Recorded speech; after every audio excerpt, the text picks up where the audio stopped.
মরণ নিয়ত করে গেছি, এখনো মরণ নিয়তে আছি, সমস্যা নাই। তারা কি করবে, হয়তো একটা গুলি করবে AK-47-এর। আজরাইল তো আমাদের জীবন নিতে পারে নাই, তখন তো আজরাইল ছিল আমাদের সাথে।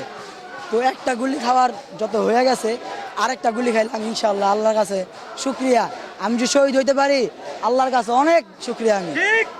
আমি মরণকে ভয় পাই না। আচ্ছা ভাইয়া, আপনি জুলাই আহত হ্যাঁ, আপনি এখানে অবস্থান নিয়েছেন এবং আসলে আপনাদের মূল দাবিগুলো কি? মূল কোনো দাবি নাই, জাস্ট একটাই দাবি, এক দফা এক দাবি হইলো আওয়ামী লীগকে নিষিদ্ধ করা ডাইরেক্ট, আওয়ামী লীগকে নিষিদ্ধ এবং তাদের নিবন্ধন বাতিলও। সব এভরিথিং। আর যারা এখনো বাংলাদেশে লুকায় আছে তাদেরকে আইনের আনতে হবে, এবং শেখ হাসিনাকে ওইখান থেকে আইনা সবার সামনে ফাঁসি দিতে হবে।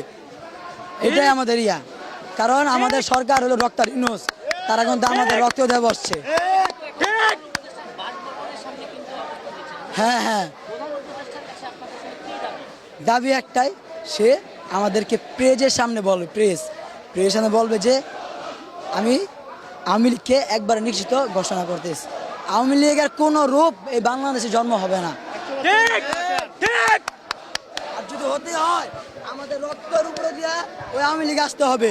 এখন সামনে ডক্টর ইউনূস আসুক বা যেই আসুক, তাও কাউকে ভয় পাবো না। রক্ত কি ভয় পাবো ভাই, জীবন জীবন তেমনি চলে যাইব, একদিন মরতেই হবে।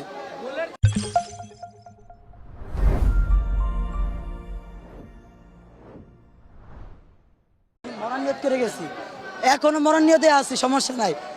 তারা কি করবে, হয়তো একটা গুলি করবে AK-47-এর। আজরাইল তো আমাদের জীবন নিতে পারে নাই, তখন তো আজরাইল ছিল আমাদের সাথে।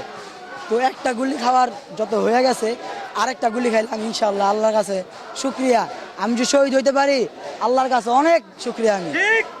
আমি মরণকে ভয় পাই না। আচ্ছা ভাইয়া, আপনি জুলাই আহত হ্যাঁ, আপনি এখানে অবস্থান নিয়েছেন এবং আসলে আপনাদের মূল দাবিগুলো কি? মূল কোনো দাবি নাই, জাস্ট একটাই দাবি, এক দফা এক দাবি হইলো আওয়ামী লীগকে নিষিদ্ধ করা ডাইরেক্ট, আওয়ামী লীগকে নিষিদ্ধ এবং তাদের নিবন্ধন বাতিলও। সব এভরিথিং।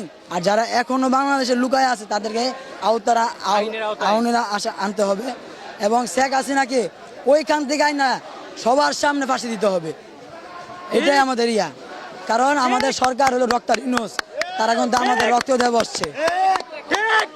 বাসভবনের সামনে কিন্তু অবস্থান নিয়েছেন। হ্যাঁ হ্যাঁ, প্রধান উপদেষ্টার কাছে আপনাদের আসলে কি দাবি? দাবি একটাই, সে আমাদেরকে প্রেজের সামনে বলবে, প্রেজের সামনে বলবে যে আমি আওয়ামী লীগকে একবার নিশ্চিত ঘোষণা করতেছি, আওয়ামী লীগের কোনো রূপ এই বাংলাদেশে জন্ম হবে না। আর যদি হতে হয় আমাদের